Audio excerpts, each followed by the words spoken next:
airmailed it to Rodney Thomas for the Colts. There was not a wide receiver in the vicinity. Now, maybe there was an option that someone missed, but there is really a problem with Russell Wilson and the team on the last drive in overtime on the 4th and 1. They decided to throw it, and he misses KJ Hamler wide open on a rub route, and he decides rather to throw it into Sutton in tight coverage by Gilmore, who's like a 2-time All-Pro. And KJ Hamler then goes on to pull off his helmet, slam it on the ground, and yell. A guy of that stature of Hamler, because, again, he was a first-round pick. Obviously, he's a very talented guy. He definitely works hard. I don't think he just was a first-round pick because of his talent. He's a guy who's working hard, and he's frustrated. And he held it he held it in, but I don't think he could hold it on a lot. There's problems not only with this, the playing, but obviously there's chemistry problems. So, yeah, I think Nathaniel Hackett is, he's making all the mistakes that a coach can make. The biggest mistake, I think, he is trying to make Russell Wilson fit into a Packers offense that was designed for Aaron Rodgers. Let Russ do what Russ does. Well, let him run. He's got to be out of the pocket. Just let him go. So, like I say, Nathaniel Hackett, I give him 10 games. 10 games, most of which they will lose, and he's gone. 10 games, he'll be gone this year. Yes. Bold prediction right there. I don't agree with Luggs, but I will give him this caveat. I would agree with him if they weren't just bought by a new family. Yep.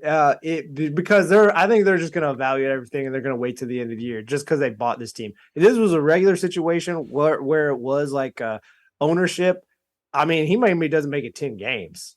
I mean, like, to be fair to Luggs' point, this is like really, really embarrassing. And speaking of really embarrassing, a guy I like, but man, as much as we like to dunk on Carson Wentz, Matt Ryan has not been an upgrade. Nope.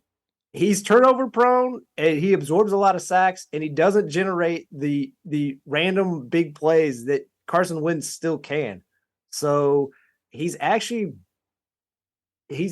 taking the Colts offense backwards. Sad. Yeah, I mean, he's hit that cliff. And he's sliding down. He's holding on by fingernails, but he needs to go. I mean, get out of there. Is that cliff effect, Luggs? We used to talk about cliff effect. Oh, the cliff effect. I believe you're right there. But it's just crazy to me that Frank Reich is stuck with. Yeah. The owner made the decision. I don't think Frank Reich wanted to get rid of Wentz because Wentz had his moments. I mean, he pulled some dumb stuff where he'd throw a ball where nobody but the defender was, and then he'd try to force stuff. But overall, he still could zip that pill and occasionally just totally amaze you. Yeah. Now back to the Broncos for just a second. I think you guys are way ahead of yourselves. I think the Walmart family, right? It's Waltons. Yes. Right? Yeah, it's the Waltons. What holiday's coming up? Christmas. They are busy working on that Russell Wilson, Nathaniel Hackett action figure double set. Getting it ready for Christmas. Don't get rid of anybody yet. They're going to make money at Walmart. They don't care a whole lot about the Broncos.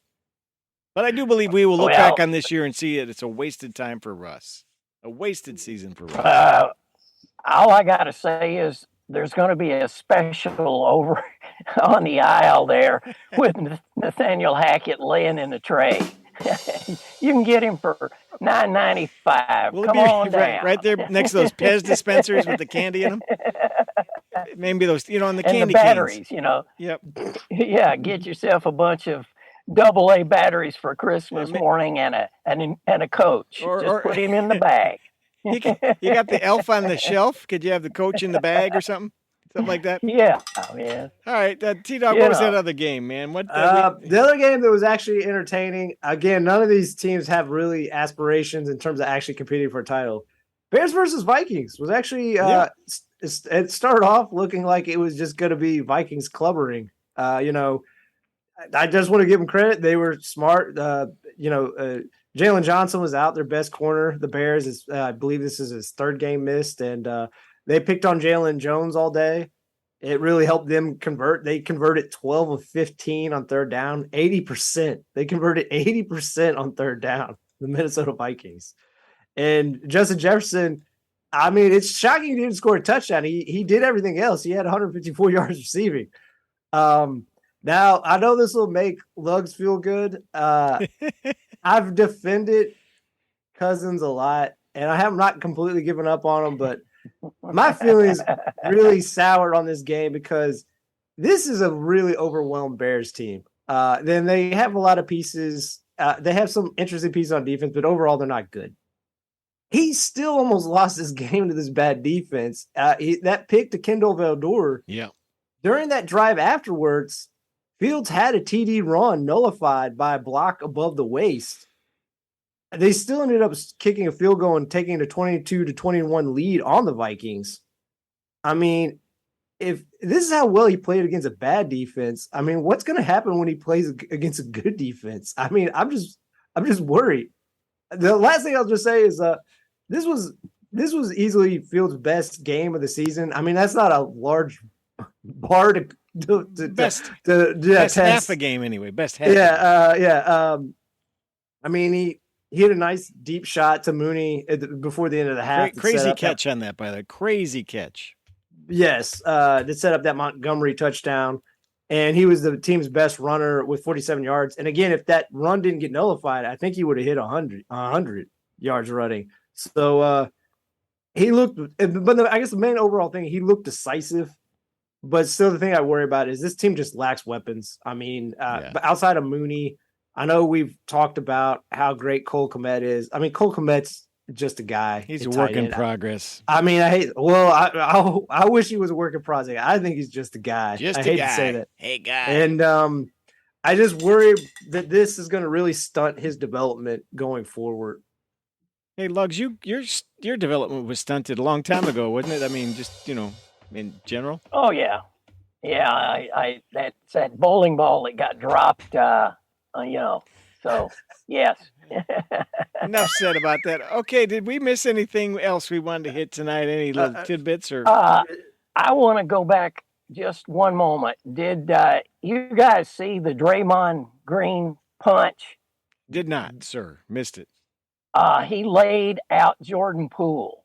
I did. I saw that. Just laid him out. And now they're trying to cover. If TMZ hadn't have gotten that footage, they would have totally covered it up.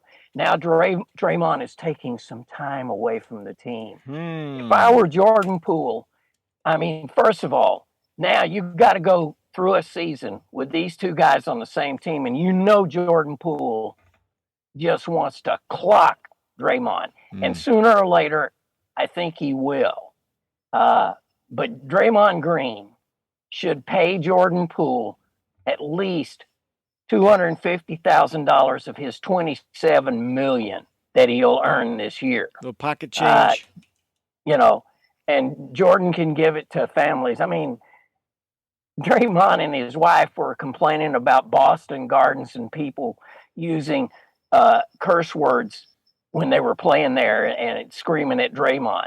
Then Draymond goes to that winning parade and drops every F-bomb in the book over the loudspeaker. It's like, no, this guy, he needs to be disciplined. So I just wanted to get that out of the way. Good. All I'll say on that is, I guess my thing would be he'd have to pay for all my meals this year, and no place with a drive-through. Like we're going to sit down. Places with napkins. You're gonna have to. Eddie Merlot. You're gonna have to sit down. He's gonna have to eat with me and watch me eat like a lobster or like surf a nice prime rib. Like some surf and turf. Someplace with linen tablecloths, maybe. Real silverware. Or if he doesn't want to do that, that's fine. He's got enough money. He can buy me a franchise of some restaurant like Shake Shack or Whataburger, or I don't know. You're not talking KFC bucket of chicken here. You want more than that. No, I'm saying he buys him a franchise. Oh, wow. I'm saying a franchise. Like you either pay, watch me eat. on your dime the whole year. What 82 franchise plus would you games? buy, fellas? Real quick, this top of Yeah, mind. let's do that. Let's do some other stuff real quick. Franchise would you buy in the food industry? I think realistically, I'd probably buy Wendy's because I like Wendy's. You're a It's, frosty man, I can you tell. I am a frosty man. I was going to say and, you're a frosty guy. do you put Oh yeah, I get to have I get to have fries and dip it in a frosty. I was going to say, do you do that? Yeah. I mean, yeah. Yeah. Sweet and savory all at the same time? Salty, sweet? Now, to be fair, where we are located, I mean, I've had Whataburger. It is very good. Yeah. I don't have enough experience for me to go Whataburger. I've never had In-N-Out. I've never had a Shake Shack. So again, if anyone is listening to this is yelling at me, our international audience, Yeah, our international audience. Right. I've never had these things. I am a man of simple means. Right. Lugs is bringing those international people in. We know that, man. Well, now, I would have to Cricket go for scores Culver's, for crying out loud. Culver's. Well, that's strong. Yeah. Oh, That's some yeah, serious man. Wisconsin cheese and greasy beef on that deal. Yes, sir. A good half of a fried chicken. Oh, yeah. Come on. Okay, So, politics aside, Chick-fil-A, 100% score. Everybody likes it. My pleasure. Yeah, Well, Chick-fil-A's good. Yeah. I mean, you can't deny. Oh, you go, Lugs. Well, you get Sundays off too, man. Well, okay. But the thing is like I would like a little bit more fries. When you get the fries, you don't get a whole lot of fries. It kind of bugs me. That's one of those things that bothers me. Woo, you got to get the large one. And obviously it's hypothetical, so it is okay answer. But the interesting thing about Chick-fil-A, I believe they do not franchise. They're all owned by the corporation. All right, part 2, Arby's. How are you guys on Arby's? You like it or not? What is the meat? I haven't been actually? to an Arby's in years. What Same. is the meat? We need our international listeners to tell us what is the meat on that thing they cut. Right. That's Yes. what I was always questioning. It always looks the same texture with just a different color. So Yes. I'm not sure. Leave an email, a voicemail, hit our Twitter page, Give us a thumbs hashtag, up. Yeah, other stuff. Yeah.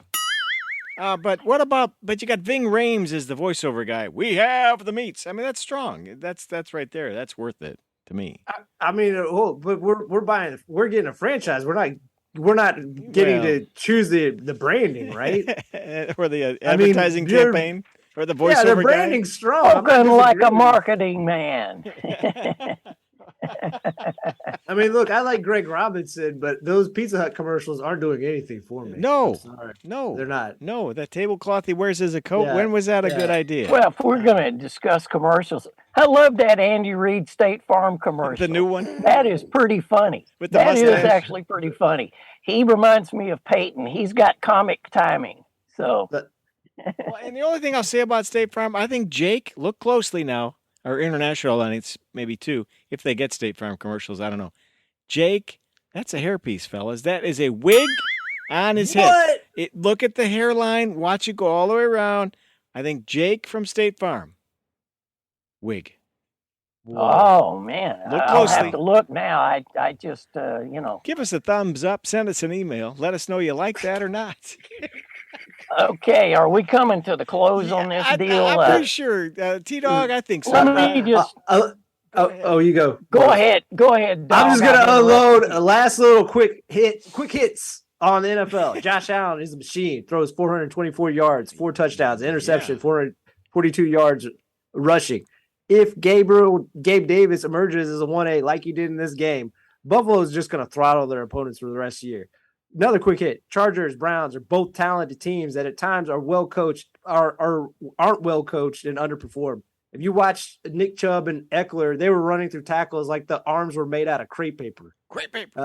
Cowboys defense and running game is fierce without Dak. Now, when you add in Prescott when he comes back, they could actually be a real contender. And last is Eagles won a close one. It felt like they are a better version of Arizona, and that Nick Sirianni is what Cliff Kingsbury was supposed to be. He is That's who all he's I got. supposed to be. Okay, and I will leave you with this, Lugs, before we go. I say, again, repeating, there will not be Super Bowl champions repeating, or the Super Bowl match of the Rams and the Bengals. They both stink and they're not going to make it. Lugs, your final thoughts. Well, okay. Well,